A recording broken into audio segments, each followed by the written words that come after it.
Big Boss season 9 இன்னைக்கான 2வது promo release பண்ணியிருக்காங்க. ஸோ இந்த 2வது ப்ரோமோ நம்ம எல்லாருமே ரொம்பவே ஆர்வமா எதிர்பார்த்துட்டு இருந்த ஒரு ப்ரோமோ அப்படின்னு சொல்லலாம். ஸோ இந்த ப்ரோமோவோட கண்டென்ட் என்ன அப்படின்னு பார்த்தீங்கன்னா, விஜய் சேதுபதி இந்த ப்ரோமோவோட கண்டென்ட் என்ன அப்படின்னு பார்த்தீங்கன்னா, விஜய் சேதுபதி வந்து எஃப்ஜே அவர்களை ரோஸ்ட் பண்ணுறாரு. பட் எந்த அளவுக்கு அந்த ரோஸ்ட் இருக்குது அப்படின்றது தான் ஒரு கேள்வியே. ஏன்னா போன வாரம்லாம் வந்து பார்த்தீங்கன்னா எல்லாரையும் வந்து இஷ்டத்துக்கு ரோஸ்ட் பண்ணார். அவரோட நண்பரையே வந்து பயங்கரமான ஒரு ரோஸ்ட் பண்ணார்.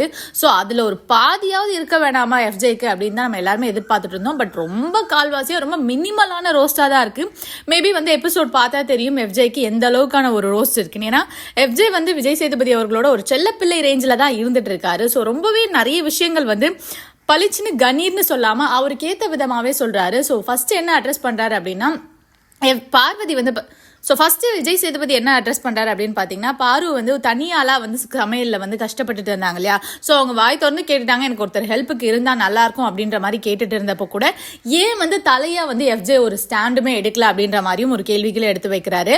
ஆனா அது மட்டும் இல்லாம அந்த லெட்டர் சம்பவம் வந்தது இல்லையா, அந்த லெட்டர் சம்பவம் அது மட்டும் இல்லாமல் ஒரு லெட்டர் சம்பவம் வந்தது இல்லையா, அந்த லெட்டர் சம்பவத்தில் கூட எஃப்ஜே வந்து ஒரு தலையா என்ன முடிவு எடுத்தாரு, இல்லை தலையா எங்கேயாவது வந்தாரா அப்படின்ற ஒரு கேள்வியுமே வந்து எஃப்ஜே கிட்ட வந்து கேட்குறாங்க. பட் விஜேஎஸ் வந்து ஃபுல்லாக எபிசோட் பார்த்தாரா இல்லையான்னு தெரியல.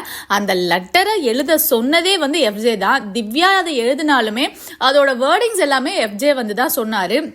ஸோ அதை பற்றியும் இன்னும் நல்லா கேட்டிருக்கலாம். அண்ட் இந்த ப்ரோமோவில் இருக்க ரோஸ்டெல்லாம் வந்து எஃப்ஜேக்கு பத்தாது, இன்னும் கொஞ்சம் பலமாகவே கொடுத்துருக்கலாம் அப்படின்றது தான் என்னுடைய கருத்து. இதை பற்றி நீங்கள் என்ன நினைக்கிறீங்க அப்படின்றத மறக்காமல் கமெண்ட் பாக்ஸில் கமெண்ட் பண்ணுங்கள்.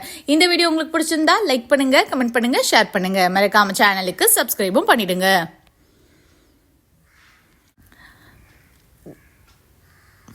பிக் பாஸ் சீசன் 9 இன்னைக்கான 2வது ப்ரோமோ ரிலீஸ் பண்ணியிருக்காங்க. ஸோ இந்த 2வது ப்ரோமோ நம்ம எல்லாருமே ரொம்பவே ஆர்வமா எதிர்பார்த்துட்டு இருந்த ஒரு ப்ரோமோ அப்படின்னு சொல்லலாம். ஸோ இந்த ப்ரோமோவோட கண்டென்ட் என்ன அப்படின்னு பார்த்தீங்கன்னா, விஜய் சேதுபதி இந்த ப்ரோமோவோட கண்டென்ட் என்ன அப்படின்னு பார்த்தீங்கன்னா, விஜய் சேதுபதி வந்து எஃப்ஜே அவர்களை ரோஸ்ட் பண்ணுறாரு.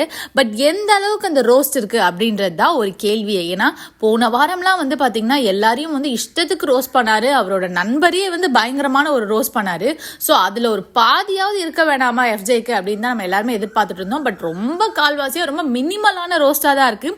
மேபி வந்து எபிசோட் பார்த்தா தெரியும் எஃப்ஜேக்கு எந்த அளவுக்கான ஒரு ரோஸ்ட் இருக்குன்னு. ஏன்னா எஃப்ஜே வந்து விஜய் சேதுபதி அவர்களோட ஒரு செல்லப்பிள்ளை ரேஞ்சில் தான் இருந்துட்டு இருக்காரு. ஸோ ரொம்பவே நிறைய விஷயங்கள் வந்து பளிச்சுன்னு கணீர்னு சொல்லாம அவருக்கு ஏத்த விதமாவே சொல்றாரு. ஸோ ஃபர்ஸ்ட் என்ன அட்ரஸ் பண்றாரு அப்படின்னா, பார்வதி வந்து ஃபர்ஸ்ட் விஜய் சேதுபதி என்ன அட்ரஸ் பண்றாரு அப்படின்னு பாத்தீங்கன்னா, பாரு வந்து தனியாலா வந்து சமையல்ல வந்து கஷ்டப்பட்டுட்டு இருந்தாங்க இல்லையா.